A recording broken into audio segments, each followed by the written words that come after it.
আসসালামু আলাইকুম। স্বাগতম প্রিয় শিক্ষার্থীবৃন্দ।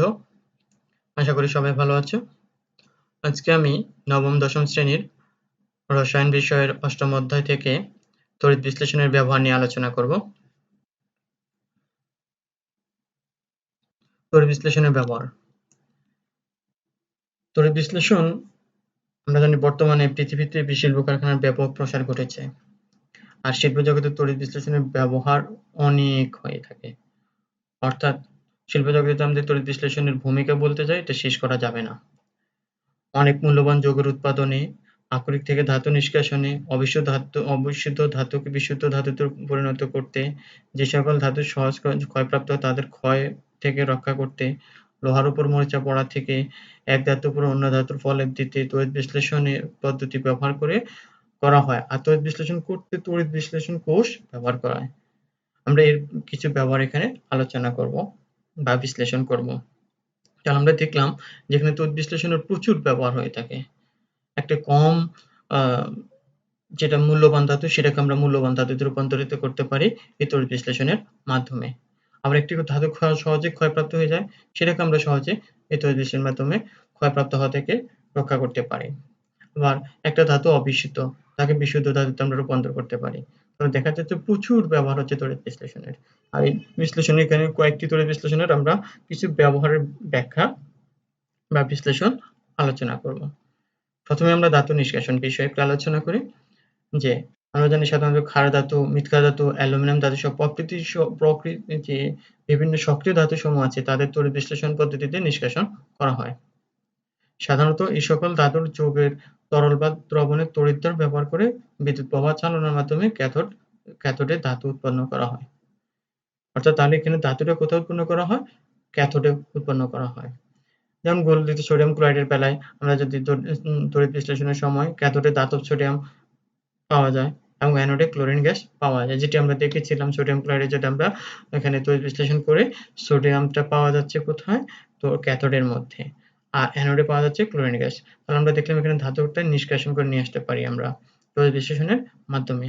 আবার যদি আমরা গলিত বিশুদ্ধ অ্যালুমিনিয়াম অক্সাইড বা অ্যালুমিনা এর তড়িৎ বিশ্লেষণ করলে ক্যাথোডে অ্যালুমিনিয়াম ধাতু ও অ্যানোডে অক্সিজেন গ্যাস তৈরি হয়।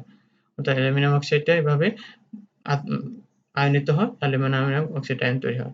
অ্যানোডে অক্সাইড আয়নটা গিয়ে সেখানে অর্থাৎ অক্সিজেন গিয়ে সেখানে অক্সাইড আয়নটা ইলেকট্রন ত্যাগ করে অক্সিজেন গ্যাসে রূপান্তরিত হয়। আর ক্যাথোডে অ্যালুমিনিয়াম গিয়ে ইলেকট্রন গ্রহণ করে অ্যালুমিনিয়াম ধাতুতে রূপান্তরিত হয়। অর্থাৎ এখানে অক্সিজেন যে ইলেকট্রনগুলো ত্যাগ করবে অ্যালুমিনিয়াম আয়ন সেই ইলেকট্রনগুলো গ্রহণ করে অ্যালুমিনিয়ামে রূপান্তরিত হচ্ছে।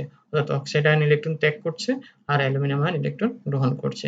তো আমরা দেখলাম যে এখানে অ্যালুমিনিয়ামকে আমরা অ্যালুমিনিয়াম অক্সাইড থেকে অ্যালুমিনা হচ্ছে একটা আমাদের যে এটাকে বলা হয় যেখান থেকে আমরা অ্যালুমিনিয়ামটাকে নিষ্কাশন করব। তাহলে অ্যালুমিনিয়াম নিষ্কাশন করলাম আমরা সহজেই তড়িৎ বিশ্লেষণের মাধ্যমেই। এরপরে ধাতুর বিশুদ্ধকরণে আমরা যে আকরিক থেকে ধাতুগুলো যে নিষ্কাশন করে থাকি, যেমন আমরা অ্যালুমিনিয়াম একটা আকরিক সেখান থেকে অ্যালুমিনিয়াম নিষ্কাশন করলাম, সোডিয়াম গ্লাসে সোডিয়াম নিষ্কাশন করলাম। তাহলে এভাবে বিভিন্ন যে ধাতুগুলো আমরা নিষ্কাশন করে থাকি আকরিক থেকে এইসব ধাতুর সাথে বিভিন্ন ধরনের ভেজাল দ্রব্য থাকে। তাহলে আমাদের এই ধাতুগুলোকে বিশুদ্ধ করে ব্যবহার করতে হবে। অর্থাৎ এই ভেজালগুলো দূরীভূত করতে হবে। যেমন কপার, জিংক, lead, অ্যালুমিনিয়াম প্রভৃতি যে ধাতুগুলো আছে এই ধাতুগুলোকে বিশুদ্ধ করার জন্য তড়িৎ বিশ্লেষণ পদ্ধতি ব্যবহার করা হয়। এক্ষেত্রে যে ভেজাল মিশ্রিত ধাতু থেকে ভেজাল অপসারণ করে আমরা বিশুদ্ধ ধাতু তৈরি করব, সেই ভেজাল মিশ্রিত ধাতুর দণ্ডকে আমরা ব্যাটারির ধনাত্মক প্রান্তের সাথে যুক্ত করব। অর্থাৎ ওটাকে অ্যানোড হিসেবে ব্যবহার করব। অর্থাৎ ভেজালটাকে আমরা অ্যানোড হিসেবে ব্যবহার করব। যে ভেজালটা আমরা দূরীভূত করতে চাচ্ছি সেই ভেজালেরই একটি দণ্ড আমরা অ্যানোড হিসেবে ব্যবহার করব, অর্থাৎ ব্যাটারির ধনাত্মক প্রান্তের সাথে যুক্ত করব। আর যে ধাতুকে আমরা বিশুদ্ধ করতে চাই ওই ধাতুর একটি বিশুদ্ধ দণ্ড ব্যাটারির ঋণাত্মক প্রান্তের সাথে যুক্ত করব। তাহলে এই ক্ষেত্রে যখন আমরা তড়িৎ বিশ্লেষণ শুরু করব, তড়িৎ বিশ্লেষণ শুরু করলে তখন ভেজাল মিশ্রিত অবিশুদ্ধ ধাতুর দণ্ড থেকে ধাতব আয়নগুলো দ্রবণে চলে যাবে। চলে গিয়ে সেটা কি করবে? অর্থাৎ সেই ধাতু যদি বিশুদ্ধ ধাতু থেকে ধাতুগুলো ধাতব আয়ন হিসেবে দ্রবণে যাবে। অর্থাৎ ইলেকট্রন ত্যাগ করে সে দ্রবণ হিসেবে চলে যাবে। দ্রবণ থেকে ওই ধাতব আয়ন বিশুদ্ধ ধাতব দণ্ডে লেগে যায়। লেগে গিয়ে ফলে ব্যাটারি ঋণাত্মক প্রান্তের সাথে যুক্ত বিশুদ্ধ ধাতব দণ্ডে মোটা হতে থাকে। অর্থাৎ তারা কি করে এখান থেকে ইলেকট্রন ধনাত্মক আধান হিসেবে চলে যায়, তখন সে ঋণাত্মক প্রান্তের সাথে যুক্ত হয় অর্থাৎ বিশুদ্ধ ব্যাটারির সাথে যুক্ত সেখানে সে ইলেকট্রন বিশুদ্ধ ধাতব দণ্ডের সাথে লেগে যায় যখন, তখন সে ইলেকট্রন গ্রহণ করে ধাতব রূপ হিসেবে রূপান্তরিত হয়ে বিশুদ্ধ ধাতুতে লেগে যায়। তাহলে আমরা দেখলাম যে এখানে অবিশুদ্ধ যে ধাতুটি ছিল সেটাকে আমরা অ্যানোড হিসেবে ব্যবহার করি এবং ওই অ্যানোডের মধ্যে ইলেকট্রন ত্যাগ করে অবিশুদ্ধ ধাতুটি ধনাত্মক আয়ন হিসেবে দ্রবণে চলে আসে। দ্রবণে এসে পরবর্তীতে সে অ্যানোড ক্যাথোডে চলে যায়।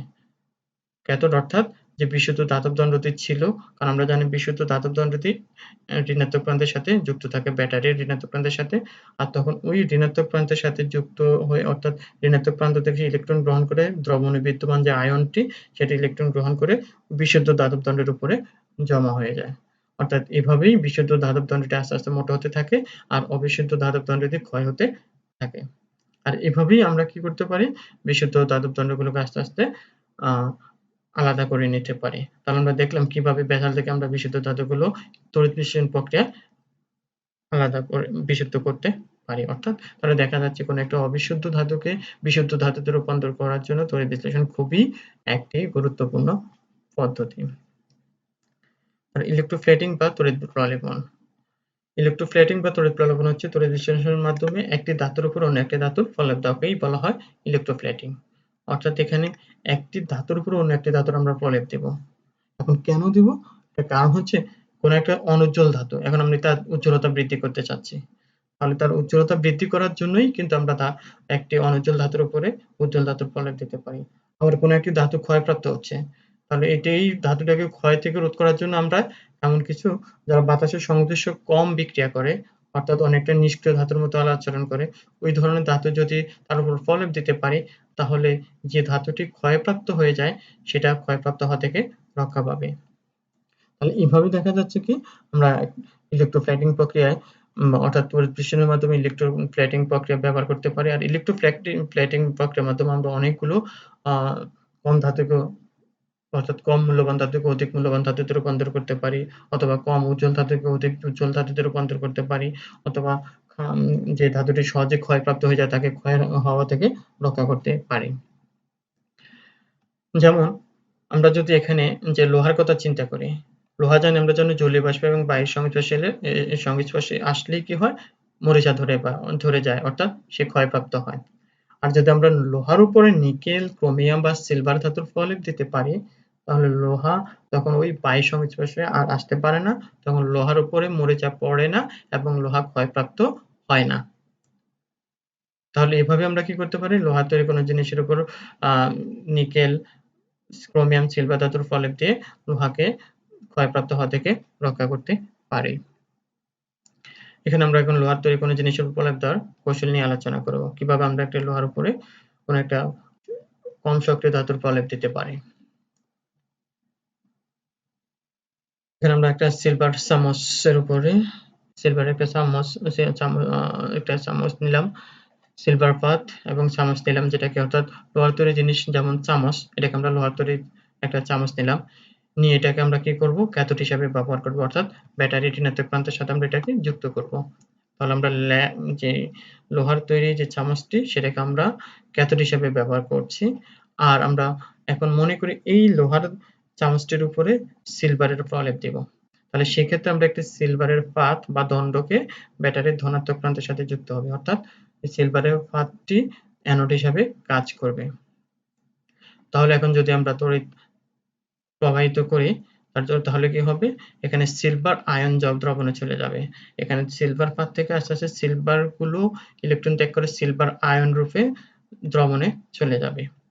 আর এই সিলভার আয়নগুলো পরবর্তীতে অ্যানোডে গিয়ে ইলেকট্রন গ্রহণ করে লোহার যে চামচটি ছিল তার উপরে জমা হতে থাকবে, অর্থাৎ আস্তে আস্তে এই লোহার চামচের উপরে সিলভারের প্রলেপ পড়তে থাকবে। আর যখন এই সিলভারের প্রলেপটা লোহার চামচের উপর পড়বে, তখন আর লোহা বায়ুর সংস্পর্শে আসার সুযোগ পাবে না, অর্থাৎ তখন মরিচা পড়বে না এবং অর্থাৎ লোহার চামচটি ক্ষয়প্রাপ্ত হবে না।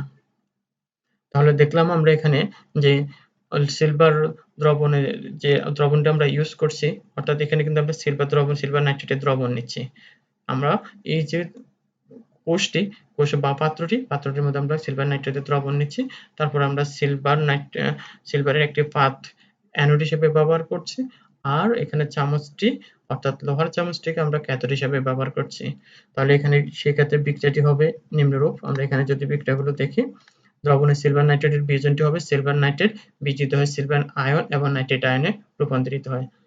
তাহলে এখানে অ্যানোডে সিলভার ইলেকট্রন ত্যাগ করে সিলভার আয়ন হিসেবে দ্রবণে চলে যাচ্ছে। পরবর্তীতে ক্যাথোডে গিয়ে সিলভার আয়নটি ইলেকট্রন গ্রহণ করে সিলভার ধাতু হিসেবে লোহার চামচের উপরে জমা হচ্ছে। তাহলে আমরা দেখলাম এখানে আস্তে আস্তে এক সময় কি হবে, এই যে সিলভারটা নিয়েছে, সিলভারটা ক্ষয়প্রাপ্ত হতে থাকবে, ক্ষয়প্রাপ্ত হয়ে আস্তে আস্তে এটা লোহার চামচের উপরে জমা হতে থাকবে। আর এভাবেই আমরা লোহার চামচটিকে ক্ষয়প্রাপ্ত হওয়া থেকে রক্ষা করতে পারি। তাহলে আমরা দেখলাম যে ইলেকট্রোপ্লেটিং প্রক্রিয়া আমরা অতি সহজেই একটি লোহার জিনিসকে সিলভারের প্রলেপের মাধ্যমে ক্ষয়প্রাপ্ত হওয়া থেকে রক্ষা করতে পারি। আসলে এটি একটি তড়িৎ বিশ্লেষণ প্রক্রিয়া। এখন তড়িৎ বিশ্লেষণ প্রক্রিয়ায় যে আমরা উৎপাদিত বিভিন্ন পদার্থের বাণিজ্যিক ব্যবহার কি করতে পারি? এই কিছু আমরা দেখলাম যে তড়িৎ বিশ্লেষণ প্রক্রিয়ার মাধ্যমে আমরা ধাতু নিষ্কাশন করতে পারি। তারপর মূল্যবান যৌগ ও তারপর যৌগ ও মৌলের উপাদান ইত্যাদি পদার্থ কি করতে পারি? বিভিন্ন সক্রিয় ধাতু নিষ্কাশন থেকে শুরু করে অনেক মূল্যবান যৌগ ও মৌলের উৎপাদন, এক ধাতুর উপর অন্য ধাতুর প্রলেপ দিয়ে তার ক্ষয় রোধ করা, উজ্জ্বলতা বৃদ্ধি করা আরো অনেক কিছুই আমরা আলোচনা করেছি বা করতে পারি। তড়িৎ বিশ্লেষণের মাধ্যমে আকরিক থেকে বিভিন্ন ধাতু যেমন সোডিয়াম, অ্যালুমিনিয়াম, দস্তা, ক্যালসিয়াম, ম্যাগনেসিয়াম প্রভৃতি ধাতু নিষ্কাশন করা যায়। তাছাড়া তামা, সোনা, রূপা এর বিশুদ্ধ করতে এই পদ্ধতি ব্যবহার করা হয়। আধুনিক বিশ্বে এসব ধাতুর ব্যবহার অসীম বা অপরিসীম। অর্থাৎ আমরা যে তড়িৎ বিশ্লেষণ প্রক্রিয়ার মাধ্যমে দেখা যাচ্ছে যে বিভিন্ন ধাতুকে আমরা উজ্জ্বলতা বৃদ্ধি করছি, ক্ষয়প্রাপ্ত থেকে রক্ষা করছি, আবার পরবর্তীতে ধাতুগুলো বিভিন্ন কাজে ব্যবহার করা হচ্ছে। তাহলে দেখা যাচ্ছে বাণিজ্যিকভাবে এই তড়িৎ বিশ্লেষণে যে উৎপাদিত পদার্থগুলো এগুলো অনেক বেশি ব্যবহার করা হয়ে থাকে। আমরা জানি রূপ ও তামার বৈদ্যুতিক রোধ সবচেয়ে কম, কিন্তু রূপার দাম অনেক বেশি, যার কারণে আমরা সাধারণত বৈদ্যুতিক তার তৈরিতে তামা ব্যবহার করা হয়। তাহলে আমরা একটু চিন্তা করলে দেখতে পারি যে সারা বিশ্বে কি পরিমাণ বৈদ্যুতিক তার ব্যবহার করা হচ্ছে। তারপর আমরা আরেকটু উদাহরণ হিসেবে অ্যালুমিনিয়ামকে চিন্তা করতে পারি। অ্যালুমিনিয়াম একটি অতি প্রয়োজনীয় ধাতু। এই ধাতু দিয়ে বিভিন্ন থালা বাসন তৈরি করা হয়ে থাকে, আরো বিভিন্ন পদার্থ তৈরি করা হয়ে থাকে, বিভিন্ন উপাদান তৈরি করা হয়ে থাকে। তাছাড়া অ্যালুমিনিয়াম থেকে এরকম হালকা ধাতু বলে বিমান তৈরিতে অ্যালুমিনিয়ামের ব্যবহার করা হয়ে থাকে। লোহার উপর মরিচা পড়া ঠেকাতে লোহার উপর দস্তা ও ম্যাগনেসিয়ামের প্রলেপ দেওয়া হয়। এতে লোহার স্থায়িত্ব বৃদ্ধি পায়। অল্প দামি ধাতুর গয়নার উপর উজ্জ্বল ধাতু যেমন ক্রোমিয়াম, নিকেল, সোনার, রূপা প্রভৃতি ধাতুর প্রলেপ দেওয়া হয়। এতে গয়না অনেক উজ্জ্বল ও মসৃণ হয়। সমুদ্র পানির তড়িৎ বিশ্লেষণে উৎপন্ন ক্লোরিন জীবাণুনাশক হিসেবে ব্যবহার করা হয়। বিভিন্ন শিল্পে কাঁচামাল হিসাবে সোডিয়াম হাইড্রোক্সাইড ক্ষার হিসেবে ব্যবহৃত হয়। আমি এখানে যে পদার্থগুলোর কথা বললাম সবই তড়িৎ বিশ্লেষণ প্রক্রিয়ার মাধ্যমে উৎপাদন করা যায়। আর যেহেতু তড়িৎ বিশ্লেষণ প্রক্রিয়ার মাধ্যমে এই পদার্থগুলো উৎপাদন করা যায় এবং এই পদার্থগুলোই আমরা পরবর্তীতে আবার বিভিন্ন কাজে ব্যবহার করছি। তাহলে দেখা যাচ্ছে তড়িৎ বিশ্লেষণের মাধ্যমে যে সমস্ত পদার্থ পাওয়া যায় এদের বাণিজ্যিক ব্যবহার বিশাল, অনেক বেশি। সুতরাং দেখা যাচ্ছে তড়িৎ বিশ্লেষণ আমাদের শিল্প উন্নয়নে অনেক বেশি ভূমিকা রাখছে। তাহলে আমরা দেখলাম তড়িৎ বিশ্লেষণ ব্যবহার করে আমরা একটা ধাতুকে নিষ্কাশন করতে পারি, একটি ধাতুর বিশুদ্ধতা নিশ্চিত করতে পারি, একটি ধাতুকে ক্ষয়প্রাপ্ত হওয়া থেকে রক্ষা করতে পারি, একটি কম সক্রিয় ধাতুকে অধিক সক্রিয় ধাতুতে রূপান্তরিত করতে পারি, কম উজ্জ্বল ধাতুকে অধিক উজ্জ্বল ধাতুতে রূপান্তর করতে পারি, একটি কম দামি ধাতুকে আমরা অধিক দামি ধাতুতে রূপান্তর করতে পারি। তাহলে এভাবেই আমরা তড়িৎ বিশ্লেষণের বিভিন্ন ব্যবহার দেখতে পাই এবং বাণিজ্যিকভাবেও এর অনেক ব্যবহার আমরা দেখতে পাই, যা আমাদের শিল্প উন্নয়নে অনেক সহযোগিতা করে থাকে। আজকে এই পর্যন্তই। সবাইকে অনেক ধন্যবাদ।